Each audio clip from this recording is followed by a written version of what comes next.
하나님께서 오늘 우리에게 주시는 말씀은 시편 2편 7절에서 12절까지의 말씀입니다.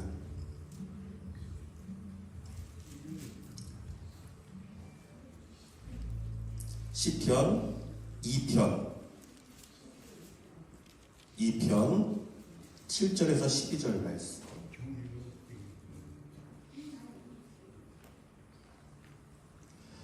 예, 우리 같이 한 목소리로 읽도록 하겠습니다. 시작.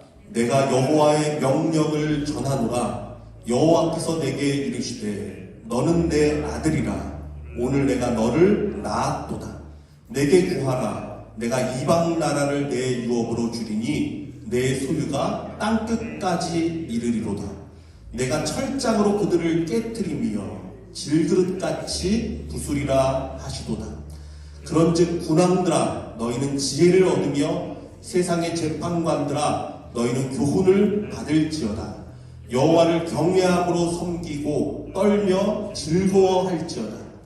그의 아들에게 입맞추라. 그렇지 아니하면 진노하심으로 너희가 길에서 망하리니 그의 진노가 급하심이라. 여호와께 피하는 모든 사람은 다 복이 있도다. 아멘. 자, 오늘 말씀은 더 높은 기쁨을 향하여라는 제목으로 말씀을 좀 나누고자 합니다.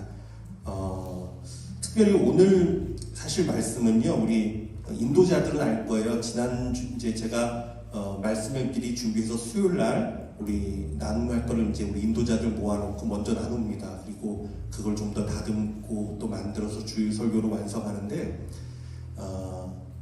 사실 그 미리 준비를 다 했어요. 수요일 날 나눴어요. 그런데 어제 저녁에 이제 새벽까지 이제 말씀을 준비하면서 말씀이 좀 바뀌었습니다. 그래서 한국의 여러 가지 안타까운 상황들 이런 것들을 보면서 말씀이 제목과 말씀 내용이 조금 바뀌었어요. 그래서 좀 급하게 준비된 말씀이지만 하나님이 우리 가운데 주시는 말씀으로 받는 시간 되기를 원합니다. 자, 오늘 본문 시편 2편은 이 시대 우리에게 주는 매우 중요한 메시지를 담고 있습니다. 특별히 조금 전에 읽었던 10절 말씀에 군왕과 재판관들이 나오죠. 세상의 재판관들, 또 군왕들, 그렇지 군왕들아라고 되어 있고 또 세상의 재판관들아라고 되어 있습니다. 자, 여러분, 군왕은 누구고 재판관은 누구입니까? 그들은 이 땅에서 최고의 권력과 힘을 가진 자들이에요. 그렇죠? 왕은 나라의 모든 권세와 힘을 통솔하는 자이고요. 재판관은 법정에 서면 그 누구도 그의 판결 앞에 무릎을 꿇어야 하는 법정 최고의 권력을 지닌 자입니다. 그런데 하나님께서 그들에게 말씀하십니다.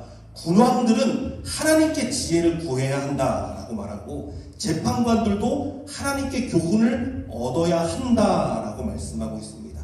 자, 이것이 진짜 의미하는 것은 이것입니다.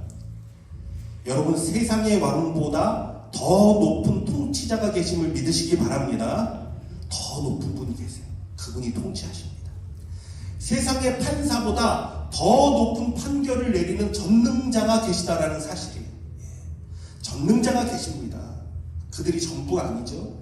그러므로 왕과 재판관이라 할지라도 자신의 권력과 자신의 힘을 믿고 기뻐하지 말고 두려운 마음으로 하나님의 주권 아래에 떨며 그의 통치와 이끄심을 소망하고 바라보고 그 안에서 즐거워하라라는 말씀이에요. 결국 여러분, 사람이 아무리 지혜를 짜고 꾀를 내도요, 오직 하나님의 뜻만이 바로 설 것이기 때문에 그렇습니다. 여호와의 뜻이 있습니다. 사람이 아무리 애를 써도요, 역사의 수레바퀴를 이끄시는 하나님의 손길은 막을 수가 없습니다. 여러분, 대한민국은요, 이런 역사 가운데 세워진 나라입니다. 하나님이요, 제가 고민을 많이 했어요. 진짜 고민을 많이 했어요. 말씀을 준비하면서 무슨 말씀을 해야 됩니까? 근데 이런 말씀을 주신 것 같아요. 대한민국을 한번 바라봐라. 너희가 어떠한 은혜 가운데 세워졌는지 이걸 보라는 거예요. 여러분, 6.25 한국전쟁에 3가지의 불가사의한 일이 있었다고 합니다.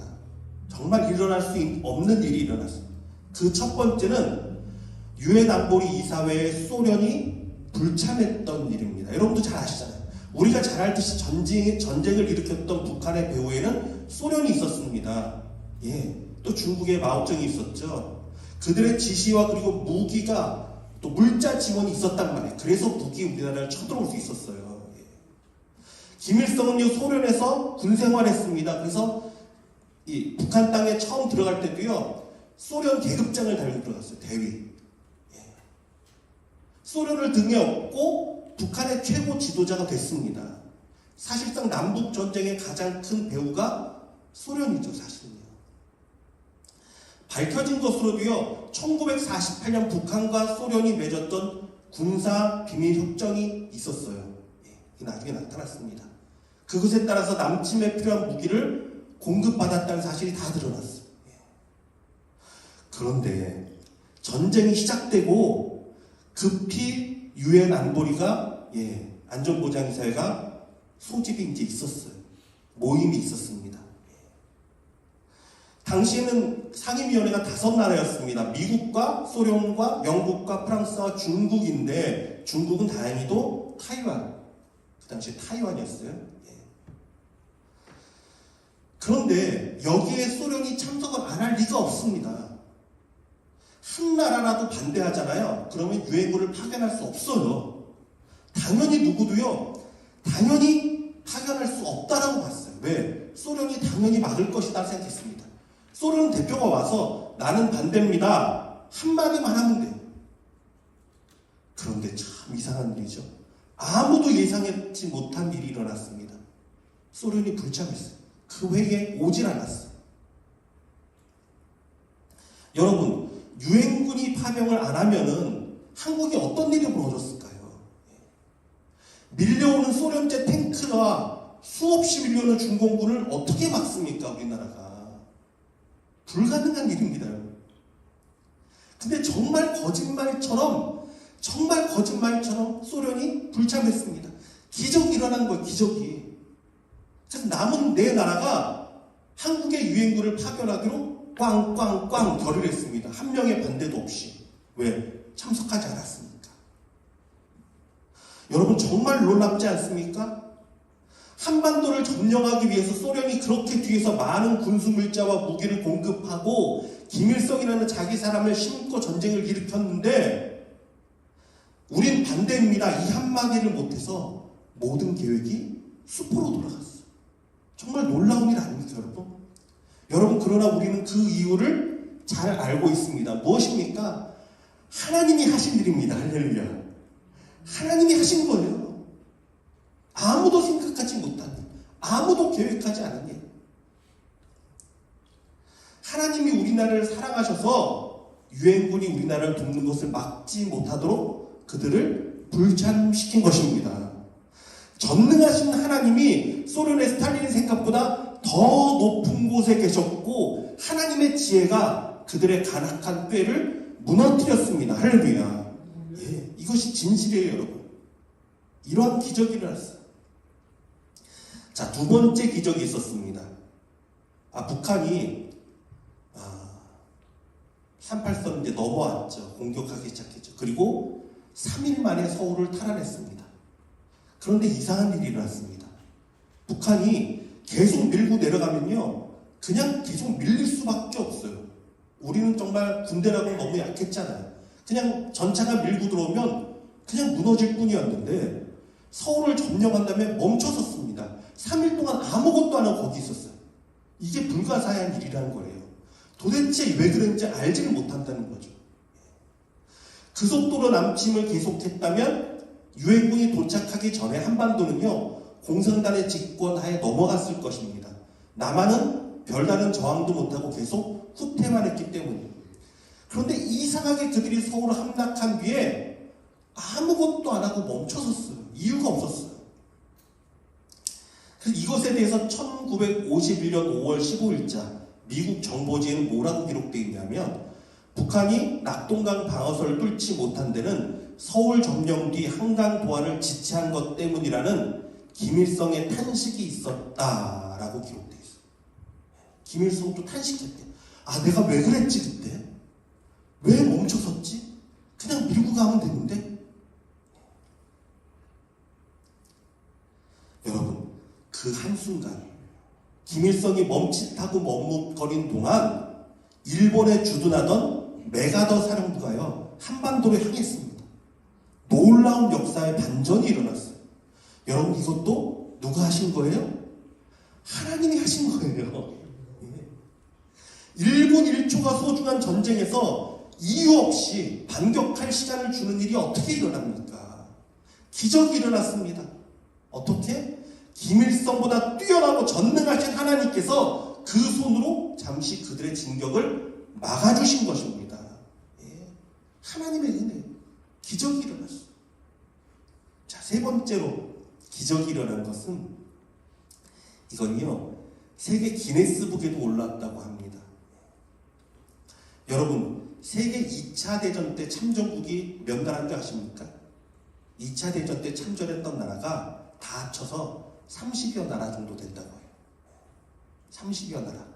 근데 여러분 우리나라에 파견된 연합군 그 나라의 숫자가 어떻게 되는지 아십니까? 무려 67개국에서 왔어요. 여러분 이 기적 아닙니까? 2차 대전 때도 그렇게 많은 나라가 참여하지 않았어요. 근데 한반도에 있는 작은 나라, 정말 조그만 나라, 이름을 들어보지도 못한 나라에 남미에서 유럽에서 아프리카에서 미국에서 정말 세계 열방이나 모였어요. 67개국의 나라에서 왔습니다. 우리를 도와주기 위해서. 연합군이 결성됐어요. 여러분 이거 정말 기적 아닙니까? 저는요 이 말씀이 떠올랐어요. 이사야서 60장 3절에서 4절입니다. 나라들은 내 빛으로 왕들은 비치는 내 광명으로 나아오리라. 내 눈을 들어 사방을 보라. 무리가 다 모여 내게로 오느니라. 내 아들들은 먼 곳에서 오겠고 내 딸들은 안기어 올 것이라. 사방을 보는데 사방에서 열방이 모여옵니다. 알지도 못하던 나라, 이름 들어보지 못한 나라. 아프리카에 있는 우간다에서 어떻게 우리나라에 와요? 여러분 아프리카에 있는 그 나라들이 어떻게 우리나라를 위해서 옵니까? 단언컨대 이런 일들은요 역사 일에 한 번도 없었어요. 세계 역사 가운데 이런 적이 없었다는 거예요. 지금이야 대한민국이 세계에 널리 알려졌지만 그 당시에는요 이름도 못 들어본 작은 나라예요. 아무런 교류도 없습니다. 아무런 도움도 주고받지 않았습니다. 그들이 얻을 이익도 아무것도 없습니다. 그런데 그들이 젊은 생명들, 젊은 군사들, 젊은 백성을 우리나라를 위해 파견한다고요? 역사상 이런 일이 어디 있습니까? 우리는 너무나 당연한 일로 생각할지 모르지만 어떤 나라도 이런 도움을 받은 나라는 이전에도 없었고 이후에도 없어요. 어떤 나라도 없어요. 이건 정말 하나님의 손길이 아니면 일어날 수 없는 일이었습니다. 무려 67개의 국가가 일어나 건져낸 나라, 이게 우리나라예요. 오직 세계 열방보다 뛰어난 하나님의 작품입니다. 하나님의 역사. 전능하신 하나님께서 우리 민족을 사랑하사 구원하시고 세계 열방으로 복음을 나타낼 선교의 전초기지를 삼으려고 행하신 놀라운 일이심을 믿으시길 바랍니다. 여러분 기억해야 돼요. 우리가 이런 은혜를 받은 사람들이란 말이에요. 이런 은혜 가운데 서 있는 나라란 말이에요. 그렇습니다. 여러분 여호와 하나님은요 기적을 행하시는 분이십니다. 세상의 모든 지혜를 무너뜨리고 하나님의 지혜를 땅 위에 펼치시는 분이십니다. 그러므로 여러분 우리는요 어떠한 상황에도 그의 전능하신 주권 아래에 기뻐할 수 있는 거예요. 하나님의 주권 아래에서 그의 능하신 권세 아래 찬양할 수 있습니다. 자, 오늘 본문인 시편 2편의 1절에서 4절이죠. 앞에 있는 1절에서 4절은 이렇게 되어 있습니다. 어찌하여 이방 나라들이 분노하며 민족들이 헛된 일을 꾸미는가? 세상의 군왕들이 나서며 관원들이 서로 꾀하여 여호와와 그의 기름 부음 받은 자를 대적하며 우리가 그들의 맹 것을 끊고 그의 결박을 벗어버리자 하는도다. 하늘에 계신 이가 웃으심이요 주께서 그들을 비웃으시리로다. 아멘. 예. 하늘에 계신 자가 웃으십니다. 주께서 그들을 비웃으십니다. 왜? 세상의 지혜와 계획은요, 모두 다 무너져 버릴 것이기 때문에 그렇습니다. 여러분, 우리는 지금 대한민국의 무너진 정치 상황을 보고 아파하고 있습니다. 예, 아파요. 정말 마음 아파요. 속상. 그런데 과연 누가 옳고 누가 그르냐의 문제가 아닙니다, 여러분. 누가 옳은지를 따지기 시작하면요, 교회는 논쟁이 벌어지고 다투고 갈라지고 상처만 입게 될 것이기 때문에 그렇습니다. 그래서 우리는요, 더 높은 곳을 바라봐야 돼요. 더 높은 곳. 예. 하나님이 계십니다. 전능자가 계십니다. 진정한 통치자가 계십니다. 아무리 우리가 옳다고 떠들어도요, 위에 계신 하나님이 판단하실 것입니다. 하나님이 심판하십니다. 하나님이 통치하실 것입니다. 말씀을 묵상하면서 여러 가지 생각을 했어요. 정말 여러 가지 생각을 했어요. 왜 예수님은 그토록 민감한 정치적인 상황 가운데 아무 말씀을 안 하셨을까? 이스라엘 상황이 그렇잖아요. 예수님 당시 로마의 압제 아래, 예, 정치적인 문제, 종교적인 문제가 막 뒤엉켜서 너무나 혼란스러웠잖아요. 사람들은 예수님께 그 말을 듣고 싶었어요. 예수님은 어떻게 생각하시는지, 예수님은 어떻게 하실 것인지, 예수님이 왕이 되셔서 우리를 건져내실 것인지, 그게 제일 궁금했단 말이에요. 심지어는요, 사람들이 예수님께 정치판에 뛰어들게끔 유도 질문을 던졌습니다. 유도 질문을 했어요. 예수님, 가이사에게 세금을 바치는 것이 옳으니까? 여러분, 이것이 얼마나 정치적인 질문입니까? 유대인들은 하나님을 예배하고 하나님의 백성이고 하나님께 드려진 자들인데, 로마를 지배하고 있는 적군에게 세금을 바치는 것이 옳습니까? 아닙니까? 너무나 정치적인 질문이에요. 예수님이 그때 뭐라고 말씀하셨습니까? 가이사의 것은 가이사에게, 하나님의 것은 하나님께 드리라. 왜 예수님은 자신의 생각을 나타내지 않으신 것일까요? 예수님의 생각이 있었겠죠. 이것이 옳다고 예수님이 왜 말씀 못하시겠어요? 만약 정치에 대해서 예수님이 말씀을 나타내시면 사람들은요, 그거를 비밀로 또다시 분쟁을 일으키고 싸우고 이용하고 결국은 피를 볼 것을 아셨기 때문이에요. 사람의 마음을 아시잖아요. 결코 그것이 해결의 방법이 아님을 아시기에 그 나라가 어떻게 회복되죠? 예수님 아셨어요. 하나님의 은혜가 임해야 회복됩니다. 하나님이 역사하셔야 구원받습니다.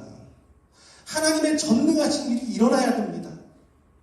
그전에는요, 아무리 누가 떠들어도 되지 않아요. 그들이 오직 구원받고 영생 얻을 수 있는 방법은 예수 그리스도의 십자가밖에 없기에, 그래서 입을 다무셨습니다. 오직 하나님의 손에 모든 것을 맡기셨습니다. 사람들이 그를 강제로 잡아서 왕으로 삼으려고 해도 그랬잖아요. 예수님이 오병이어의 기적을 일으키니까 사람들이 막 강제로 왕으로 삼으려고 막 그랬어요. 예수님이 그래서 그들을 막 떠났습니다. 오직 하나님의 역사는 내 의가 아니라 하나님의 방법을 따라야 하므로 그러기 때문이었어요. 하나님이 예수님에게 원하신 방법은 무엇이었습니까? 논쟁하고 다투고, 그게 아니었죠. 십자가를 지는 것이었어요. 이게 하나님의 방법이었어요. 예수님은 그래서 묵묵히 십자가를 지셨습니다.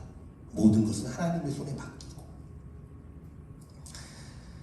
또한 사도 바울이 이것도 생각해 봤어요. 사도 바울이 빌립보 교회에 서신을 써서 주 안에서 항상 기뻐하라, 내가 다시 말하노니 기뻐하라 말씀한 부분도 생각했어요. 근데 여러분, 그 당시를 생각하면은 이 표현을 할 수가 없습니다. 믿는 자들이 얼마나 핍박을 받을 때입니까? 얼마나 그들이 가난과 고난 가운데 있었습니까? 빌립보 교회가. 그리스도인들로서 얼마나 억울한 일을 많이 겪고 있겠습니까? 그들이. 그런데 바울이 그들에게 기뻐하라고 합니다. 왜 그랬습니까? 현실은 무시하고 살아라 이것입니까? 아니에요, 여러분. 오직 위에 계신 하나님이 계시다. 전능자가 계시다. 그분을 바라봐라. 그리고 기뻐하라. 이게 바울의 편지 내용이 사실은. 전능하신 하나님의 손에 심판하고 인도하고 결국 하나님은 승리하실 것이기에. 그래서 마지막에 하늘에 계신 이가 웃으시며 주께서 그들을 비웃으시리로다. 여러분, 그렇습니다. 여러 가지 한국의 정치 상황을 볼 때 우리 마음이 아프고 때로는 화가 나고 괴롭고 답답하지만 여러분, 우리는요, 날 향한 하나님의 선하신 뜻이 무엇인지 생각할 수 있는 자가 되기 원합니다. 내 입을 열어서 내 생각이 옳다고 외치는 것은 도움이 되지 않습니다. 오직 전능하신 하나님의 손에 달려있음을 믿고 주께 우리는 기도할 수 있어야 합니다. 우리의 공의가 아닌 하나님의 공의가 그 땅 가운데 임하게 하여 주시옵소서. 하나님의 지혜로 대한민국을 지켜주시고 다시금 하나님의 공의가 그 땅에 임하게 하여 주시옵소서. 약 70년 전 6.25 전쟁과 그 패망의 절망의 상황 가운데서도 다른 열방이 경험하지 못했던 놀라운 기적과 은혜로 우리 민족을 살리시고 붙드셨사오니 하나님이 이번에도 동일하게 하나님의 위대하심을 나타내시고 여호와의 통치하심이 있음을 알게 하여 주시옵소서. 여러분, 이렇게 기도할 수 있는 저와 여러분이 되기를 원합니다. 우리는 여호와로 말미암아 기뻐할 것입니다. 전능하신 이가 통치할 것을 찬양할 것입니다. 여호와의 은혜로 우리 대한민국과 우리 성도들은요, 환난을 딛고 일어나 여호와의 영광을 위해 나아가게 될 것입니다. 아멘. 사랑하는 아버지 하나님, 감사합니다. 우리가 더 높은 곳을 바라보기 원합니다. 더 높은 곳에 전능하신 하나님이 계십니다. 우리를 통치하시고 다스리는 분이 계십니다.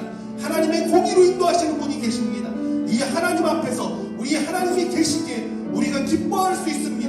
이 하나님이 계시기에 우리가 만족할 수 있습니다. 이 전능하신 분이 계시기에 우리의 모든 걱정과 의심을 내려놓을 수 있습니다. 성령님 역사하여 주시옵소서.